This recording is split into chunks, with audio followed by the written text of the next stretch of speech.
Assalamualaikum Ustaz. Waalaikumsalam warahmatullahi wabarakatuh. Izin bertanya. Baik.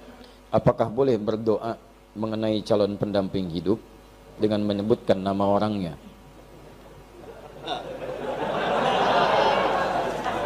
Inilah praktek apa yang saya sampaikan tadi. Ya. Orang ke masjid mau subuh dia tambah saya doa minta pendamping hidup dia. Baik, boleh nggak menyebutkan orangnya? Boleh, tidak ada larangan. Tidak ada larangan. Kalau antum ingin mohon kepada Allah kemudian meminta, silakan. Ya, ud'uni astajib lakum, minta kepada aku akan jawab. Tapi siapa yang dimintakan itu lihat yang bisa dinikahi. Ya, siapa yang antum kan calon pendamping? Siapa calon pendampingnya? Pertama, pastikan bahwa calon pendamping antum itu benar. Quran surah ke-49 ayat 13. Ya ayyuhan nasu inna khalaqnakum min dzakarin wa untha. Duhai manusia, kami ciptakan kalian dari laki-laki dan perempuan. Wa ja'alnakum syu'uban wa qabaila lita'arafu. Kami jadikan kalian mungkin beda tempat tinggal, beda kabilah, beda suku, beda mungkin RT, RW, kecamatan sampai beda negara. Lita'arafu supaya saling mengenal. Dengan ta'aruf itu mengetahui, menjalinlah kemudian hubungan kasih sampai ke pernikahan. Tapi siapa yang menikah? Zakar dan unta. Tidak ada zakar dengan zakar atau unta dengan unta. Jadi kalau antum laki-laki, pastikan yang dimohonkan pada Allah pasangan antum perempuan. Itu kaidah pertama. Kalau antum perempuan, minta kepada Allah pasangannya laki-laki. Jelas ya? Jadi nggak ada istilahnya laki-laki. Ya Allah, anugerahkan aku si dia, ya Allah. Mohon ya Allah, saya Asep, mohon jadikan Andi pasangan saya. Itu sudah menyalahi, nggak mungkin dikabul antum. Paham ya? Baik, jadi ingat, manusia itu cuma dua. Kalau bukan laki-laki, perempuan. Bagaimana Ustadz kalau perempuan pengen jadi laki-laki, laki-laki pengen jadi perempuan? Itu artinya dia sedang keluar dari fitrah kemanusiaannya. Paham? Setiap makhluk Allah berpasangan. Quran surah ke-51 ayat ke-49. Wa min kulli syai'in khalaqna zawjaini la'allakum tadhakkarun. Ya, semua hal makhluk kata Allah saya ciptakan berpasangan supaya kamu sadar cuman saya yang tidak punya pasangan. Saya Esa, saya Allah, saya enggak punya pasangan. Semua makhluk saya ciptakan berpasangan. Ya, laki-laki, perempuan, bahkan hewan ada jantan, ada betina, bahkan tumbuhan ada putik, ada benang sari. Putik enggak bisa sendirian, benang sari enggak bisa sendirian. Ya, sama juga dengan jantan, ada betinanya. Silahkan cek oleh antum, kemarin baru Idul Adha, ada jantan, ada betina. Silahkan cek, antum pernah menemukan kambing homo? Atau sapi lesbi misalnya? Tidak pernah antum temukan. Pak, ini diskon Pak 5%, kenapa? Homo kambingnya? Enggak ada yang begitu. Di kambing saja tahu dengan instingnya menemukan pasangannya. Masa antum yang punya akal nggak ketemu pasangannya? Ya, paham ya? Ya, jadi teman-teman sekalian, kalau menemukan misalnya ada yang seperti itu, berarti itu ada kelainan, ada penyakit, didoakan, dibantu supaya kembali. Dibantu supaya kembali. Paham sampai sini? Itu syarat yang pertama, pastikan tuh laki-laki kalau perempuan yang minta. Pastikan perempuan kalau laki-laki yang minta. Yang kedua, teman-teman sekalian, pastikan bahwa niat untuk menikah itu meniatkan untuk ibadah. Ini mempercepat pengabulan. Niatkan untuk ibadah. Makanya ketika menyebutkan ayat nikah, kalimatnya langsung pada ayat penggunaannya. Ada ayat, itu diterjemahkan, musab terjemah dengan tanda. Padahal bukan sekedar tanda. Tanda itu dalam bahasa Arab bisa alamah. Alamah itu tanda, diserap ke dalam bahasa Indonesia jadi alamat. Alamat. Apa itu alamat? Tanda yang mendekatkan pada tujuan. Di mana alamat Masjid Nur Said? Di sana, begitu tahu alamatnya, semakin dekat ke tujuan, mudah menjangkaunya.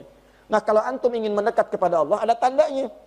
Tanda yang mendekatkan antum kepada Allah disebut dengan ayat, namanya ayat, tanda yang mendekatkan diri kepada Allah. Isi Al-Quran disebut dengan ayat. Kenapa disebut dengan ayat? Karena setiap antum baca Al-Quran, lebih dekat keadaan antum dengan Allah. Ya, Quran misalnya surah ke-8, ya Al-Anfal, ayat kedua. Innamal mu'minuna alladhina idza dzukirallahu wajilat qulubuhum wa idza tuliyat 'alaihim ayatuhu zadathum imana wa 'ala rabbihim yatawakkalun. Sungguh orang-orang beriman itu kalau disebut nama Allah ada getaran dalam jiwanya. Ada hal yang berbeda. Allahu Akbar, Allahu Akbar. Bergetar jiwanya, ya Allah sudah ada panggilan. Ya, walaupun antum di kendaraan dengar azan ada getaran. Allahu Akbar, Allahu Akbar. Tahu, bentar ya. Wah, ada persoalan. Orang beriman itu beda, getaran dalam jiwanya. Wa idza tuliyat 'alaihim ayatu. Kalau dibacakan sama dia ayat-ayat Allah, zadatum imana. Ya, bertambah keimanannya. Wa 'ala rabbihim yatawakkalun. Ada sandaran yang kuat kepada Rabbnya. Nyandar, ada ketenangan dalam jiwanya. Itu ayat. Makanya isi Quran disebut ayat. Salat itu ayat, mendekatkan kita dengan Allah. Makanya ketika antum menunaikan salat ada ketenangan di dalam jiwa. Gak percaya silahkan. Ya, antum masuk tempat salat, musola, masjid, tempatnya aja udah tenang. Puncak tempat salat itu di Baitul Haram, Ka'bah. Ka'bah, Masjidil Haram. Itu puncaknya, kiblatnya di situ. Ketika Allah menyebutkan pertama kali Ka'bah sebagai tempat untuk pusat ibadah, disandingkan ketenangan di dalamnya. Quran surah kedua ayat 125, paling kanan pertengahan. Ya. Wa idz ja'alna al-baita mathabatan lin-nasi wa amna. Dan ingat, pelajari dalami ketika kami jadikan al-bait Ka'bah tempat pusat ibadah bagi manusia dan tempat yang menenangkan. Jadi kalau antum punya masalah seberat apapun di depan Ka'bah, tiba-tiba bisa mengalir air mata, lupa dengan masalah, tenang aja. Gak percaya silahkan mendekat. Saya bermohon pada Allah, semoga yang belum bisa disegerakan insya Allah haji ataupun umrah, ya. Dan tidak cukup dengan amin, nabung. Siapin, banyakin doa. Sama tempat sholat ini, masjid musola lebih jauh, makanya antum masuk masjid lebih tenang. Bahkan dibanding rumah sendiri, silahkan cek beda rasanya. Lain, masuk rumah biasa-biasa, masuk masjid baru masuk rumah Allah. Begitu kaki kanan masuk, Allah maftah ya wa rahmatik, tiba-tiba enak, ada ketenangan yang beda. Salat 2 rakaat tahiyatul masjid. Duduk merapat sebentar, ya dekat AC, saking tenangnya plak tidur. Nah, nikah sama. Nikah tuh awal ayatnya disebut ayat. Silahkan, Quran surah 30 ayat 21. Wa min ayatihi. Di antara tanda-tanda yang mendekatkan seseorang kepada Allah. An khalaqalakum min anfusikum azwaja. Kami jadikan setiap diri itu bisa berpasangan untuk menikah. Di niat nikah itu pertama kali bukan hanya memadukan rasa rindu, memadu kasih, ya, menyatukan dua insan yang saling ingin bersatu. Bukan cuma itu, niat sesungguhnya itu ibadah. Jadi kalau antum ingin dipercepat oleh Allah pengabulan doanya, niatkan untuk ibadah. Ya Allah, pasangkan aku dengan dia ya Allah, supaya aku bisa juga menghafal Quran seperti dirinya yang sudah hafal Al-Quran. Ya Allah, jika memang engkau berkehendak dengan penyatuan ini, jadikan kami ya Allah pasangan yang selalu senantiasa menunaikan salat kepadamu, menjaga dalam kebaikan, menjauhi maksiat. Kami ingin menjadi pasangan yang diabadikan olehmu sampai ke surga ya Rabb. Indah. Jadi begitu antum minta kepentingan untuk ibadah, maka Allah akan jaga itu dan mempercepat kemuliaan-kemuliaannya. Disatukan dengan yang terbaik antum. Makanya kalau ada yang sudah berumah tangga sampai sekarang, belasan puluhan tahun, tapi dengan rumah tangganya belum dekat dengan Allah, pasti ada yang salah dalam rumah tangganya. Ya, paham sampai sini?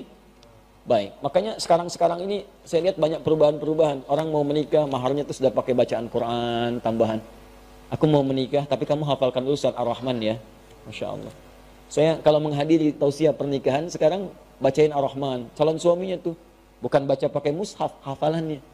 Masya Allah, sudah ada hal-hal yang baik sekarang ini. Ya, nanti kalau bapak punya anak perempuan, datang ke rumah, suruh tes bacaan Qurannya. Ya. Adik siapa? Saya Anas pak, baca surat An-Nas. Baca. Masya Allah, baca, dengerin tuh.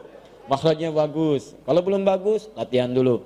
Cari ustadz ya, yang bagus. Kalau adik siapa yang kedua? Saya Torik pak. Nah, baca At-Torik. Baca. Masya Allah, sesuai namanya. Bagus. Ada yang ketiga siapa? Pucat dia wajahnya. Belum jawab. Saya Imran pak. Aduh. Tapi panggilan sehari-hari kulhu. Baik. Gitu ya. Diminta niatkan untuk ibadah. Nanti kalau antum begitu, itu akan dipermudah. Bahkan bahasa Qurannya sederhana. Kalau kamu merasa kurang bekal, aku jadikan kaya, kata Allah setelah berumah tangga. Aku jadikan kaya. Ya yughnihimullah. Aku berikan kaya dari keutamaan yang Allah berikan kepadanya. Jadi syaratnya tadi, cari pasangan yang benar. Yang kedua, niatkan untuk ibadah. Kemudian nanti ada turunan dalam hadis Nabi dengan 4 kualifikasi. Tunkahul mar'atu li arba'in. Perempuan dinikahi atau antum mencari perempuan, mencari laki-laki karena 4 hal. Hati-hati karena 4 hal. Motifnya kadang limaliha, karena urusan hartanya. Lijamaliha, karena parasnya. Ya, kemudian linasabiha, karena urutan latar belakangnya. Tapi lidiniha itu yang paling utama, karena ketakwaan dan agamanya. Fadfar bidzatid dini taribat yadak. Kalau ada yang bagus agamanya, maka utamakan itu, maka Anda akan beruntung dalam kehidupan. Ya, tapi sekali lagi boleh menyebutkan nama jika memang syarat-syarat itu sudah antum siapkan, antum memenuhinya, silahkan berikhtiar kepada Allah dan dengan catatan dia bukan istri orang lain.